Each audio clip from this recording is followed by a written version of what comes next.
I guess the favorite at the World Economic Forum is climate change. Elites tell us that we have this existential crisis with so-called climate change, so much so that climate alarmism is probably the greatest cause for mental health crisis in the world. We could set the way for the whole planet by committing to stopping oil. The problem I have is this idea that the one group of people have decided that they are the ones to save the world. Like, how dare you question us because we know what's right? I'm going to glue my hand to some tarmac and then I'm going to be a martyr and I'm going to be a good person, while the rest of us can't get on with our day. I'm more than twice her age. You know, I've got kids, I've got a job, I've got an elderly mother. I can't afford an electric car. I can't afford a heat pump. Most people can't afford that. The people that the campaigners should be focusing on is the government, but it's about ego. There's no doubt that we've had a winter without any protests, but as soon as the sun comes out, oh, it's eco-festival time, and it is a festival. Let's get on social media, let's sit down with a placard, let's advertise to my friends what a great person I am, while the rest, ordinary people who have to go to work, can't get to work.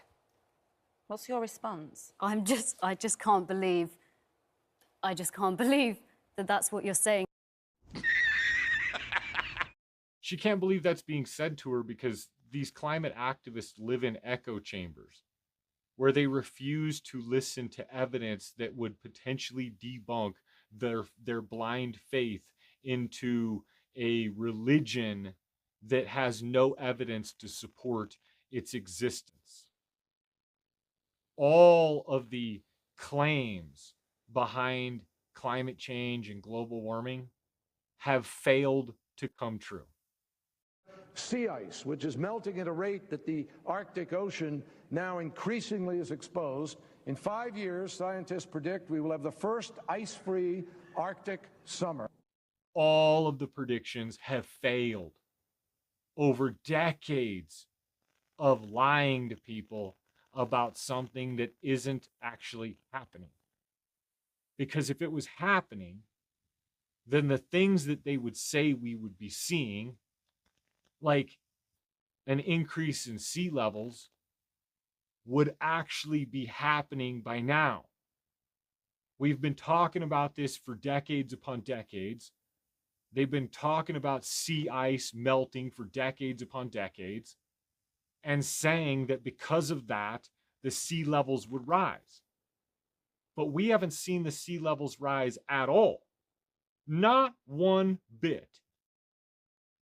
So when will we actually see the effects of all of this fear-mongering?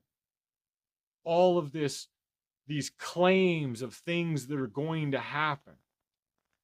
Because if we're already way down the road of climate change and we don't even know if we can correct the course at this point, but yet we can't prove any actual legitimate evidence, when will we produce that evidence?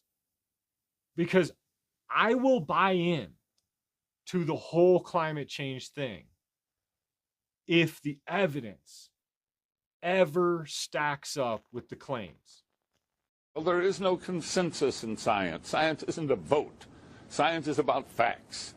And if you get down to the hard, cold facts, there's no question about it. Climate change is not happening. There is no significant man-made global warming now. There hasn't been any in the past, and there's no reason to expect any in the future. There's a whole lot of baloney. What I do wonder is when you see the government, when you see NASA, when you see other institutions say that 97% of climate scientists agree, do you think they're making it up? What I don't understand is how you square that. Well, that's a manipulated figure, and let me explain it to you. The government puts out about $2.5 billion directly for climate research every year. It only gives that money to scientists who will produce scientific results that support the global warming hypothesis of the Democrat Party position. So they don't have any choice. If you're going to get the money, you got to support their position. Therefore, 97% of the scientific reports published support global warming. Why? Because those are the ones the government pays for, and that's where the money is. It's real simple. But that doesn't mean it's right. That doesn't make it true. That only makes it bought and paid for. The money goes in circles. I'm not a scientist, so I'm not going to try to refute you on the facts. Well, that's the truth. I resent you calling me a denier That is a word meant to put me down. I'm a skeptic about climate change. But over the 4 decades that I've been alive, no claim that's ever been made has come true when it comes to climate change. And all of the models that have ever been put out have failed to come true as well.